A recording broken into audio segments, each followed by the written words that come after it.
एक बार एक शहर में मोहन नाम का आदमी अपनी बीवी बच्चों के साथ रहता था। वो एक सुनार था। उसके पास बहुत सारा पैसा धन दौलत थी। उसको पैसे की कोई कमी नहीं रहती थी। उसकी बीवी शीला भी सुंदर सुंदर साड़ी और सोना पहनकर सेठानियों की तरह रहती। शीला भी मोहन के कामकाज में मदद करवाती। मोहन के 2 बेटे थे।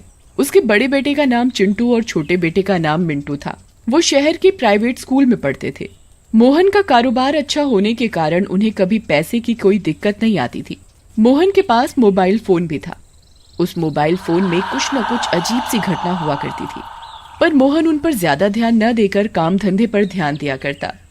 मोहन को इस बात का मालूम नहीं था कि उसके फोन में भूत रहता है और वो ऐसी उल्टी सीधी हरकतें करता है।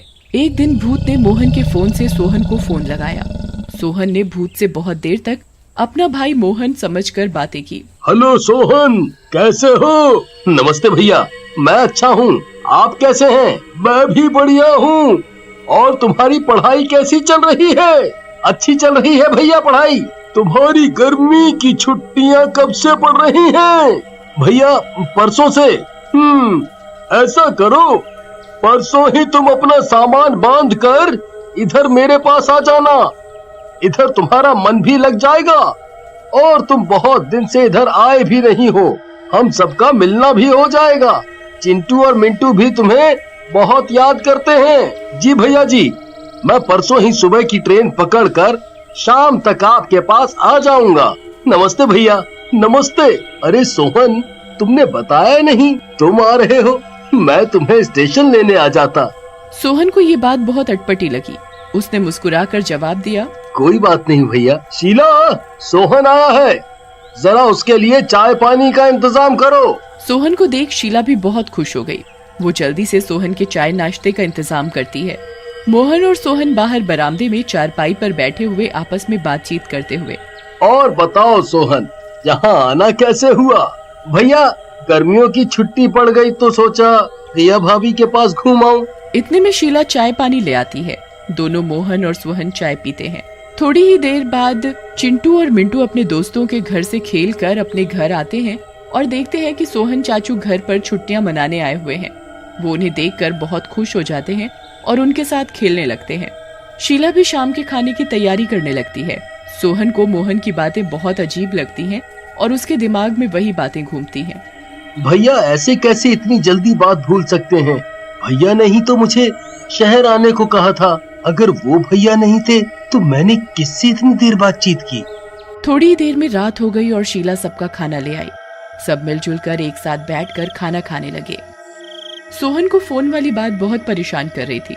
उसने मोहन से पूछा, भैया आप बुरा ना माने तो मैं आपसे कुछ पूछना चाहता हूँ। हाँ हाँ सोहन, पूछो।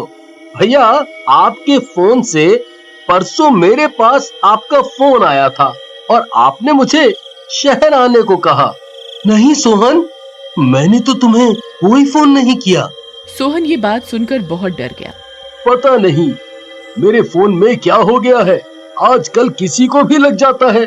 बहुत लोगों की शिकायत आई है। सोहन एक बार देखना, फोन की कोई सेटिंग तो नहीं खराब हो गई। मोहन ने सोहन को फोन पकड़ाया। सोहन ने सारा फोन चेक करा पर उसकी कोई सेटिंग खराब नहीं थी। भैया फोन में तो कोई सेटिंग खराब नहीं हुई है। तो फिर ये फोन ऐसे किसी को भी कैसे लग जा रहा है? उसी रात जब मोहन सो रहा था तो उसके फोन में अपने आप टिकटॉक चल गया। मोहन ने चारों तरफ देखा, उधर कोई नहीं था। मोहन ने फोन अपने पास लिया और फोन को बंद कर रख दिया। मोहन के फोन में अजीबोगरीब वाकया होने लगे, जैसे कि फोन की रिंगटोन खुद ब खुद बदल जाना, फोन में भूतिया वॉलपेपर खुद ब खुद लगना। एक दिन मोहन के फोन से एक व्यापारी मनोज को फोन गया। अरे मोहन भाई साहब, नमस्कार। नमस्कार। बताइए भाई साहब, कैसे फोन किया? अरे मनोज, मुझे थोड़ा चांदी की पायल के नए सैंपल चाहिए थे। कुछ नए हैं क्या? जी हाँ भाई साहब, बिल्कुल हैं। बहुत ग्राहकों की डिमांड आ रही है। कुछ नए सैंपल ले आना कल दुकान पर। ठीक है भाई साहब, कल मैं आपको आपकी दुकान पर ही मिलता हूँ। इतनी बातचीत करके मनोज फोन रख देता है। अगली सुबह मनोज बातचीत के अनुसार मोहन की दुकान पर पहुँच जाता है। भाई साहब, नमस्कार। नमस्कार मनोज, कैसे हो तुम? बढ़िया हूँ भैया। और बताओ, यहाँ अचानक कैसे आना हुआ? अरे भाई साहब, क्यों मजाक कर रहे हो? कल आपने ही तो फोन करके मुझे यहाँ पायल के सैंपल के लिए बुलाया है। नहीं भाई, मैं कोई मजाक नहीं कर रहा, मैंने नहीं किया फोन। चलो भाई, अब आ ही गए हो तो सैंपल दिखा दो। मनोज के जाने के बाद मोहन बहुत परेशान हो जाता है कि आखिरकार ऐसा कैसे हो रहा है और ऐसा कौन कर रहा है, कौन है जो मेरे फोन से फोन मिलाता है। कुछ दिनों बाद एक दिन मोहन के फोन में भूत ने ऑनलाइन शॉपिंग कर फ्लिपकार्ट से सामान तक मंगवा लिया। फ्लिपकार्ट का ऑर्डर मोहन के घर पर जब पार्सल वाला लेकर आया तो उसने पूछा, क्या आप ही मोहन हैं? जी हाँ, मैं ही मोहन हूँ। आपका पार्सल आ गया है जो आपने फ्लिपकार्ट से शॉपिंग की थी। जी, आपको कुछ गलतफहमी हुई है, मैंने कोई सामान ऑर्डर नहीं किया। सर, आपने 3 दिन पहले अपने फोन से ये सामान मंगवाया है। मोहन ने पार्सल ले तो लिया, पर वो बहुत परेशान हो गया कि जब मैंने मंगवाया ही नहीं तो ये आया कैसे।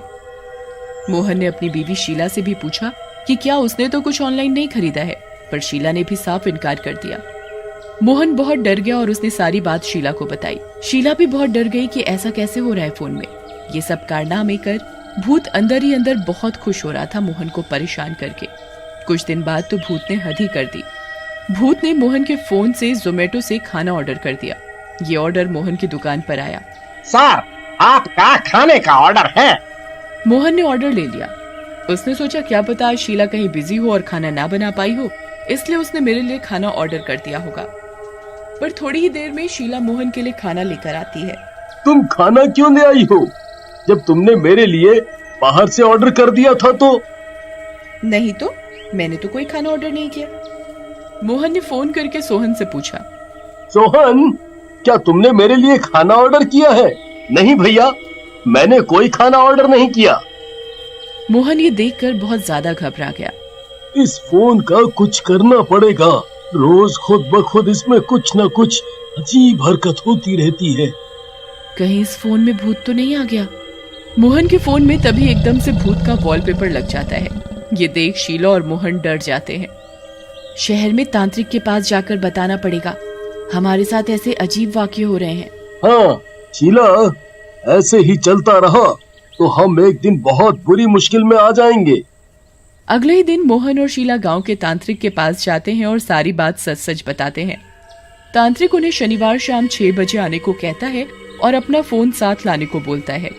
शीला और मोहन तांत्रिक की बात सुनते हैं और ठीक शाम 6 बजे शनिवार के दिन तांत्रिक के पास पहुंच जाते हैं। तांत्रिक पूजा शुरू करता है। पूजा करते समय मोहन के फोन से रोने की जोर जोर से आवाज आने लगती है। कौन हो तुम?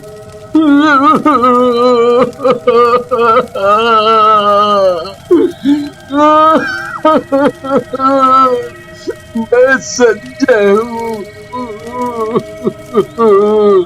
तुम फोन में क्या कर रहे हो? मैं भूत हूँ और इस फोन में आ गया। ये सुन मोहन और शीला बहुत डर जाते हैं। तुम इस फोन में कैसे आए? एक दिन ये मोहन जंगल के रास्ते शाम के समय टिकटॉक चलाता हुआ अपने घर जा रहा था। मैं फोन देखकर बहुत खुश हुआ और इस फोन में घुस गया।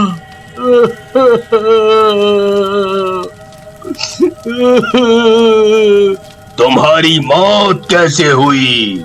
टिकटॉक के ही चक्कर में। टिकटॉक के चक्कर में? हाँ, टिकटॉक के चक्कर में। एक दिन मैं टिकटॉक की वीडियो उसी रास्ते पर बनाता जा रहा था। मेरा फोन पर सारा ध्यान था और सामने से एक गाड़ी आई और मुझे टक्कर मार कर चली गई। मुझे बहुत गंभीर चोट लगी थी और मैं उधर उसी वक्त मर गया। अब मैं तुझे मुक्ति दे रहा हूँ। तांत्रिक ने भूत से बोला, अब मैं तुझे मुक्ति दे रहा हूँ।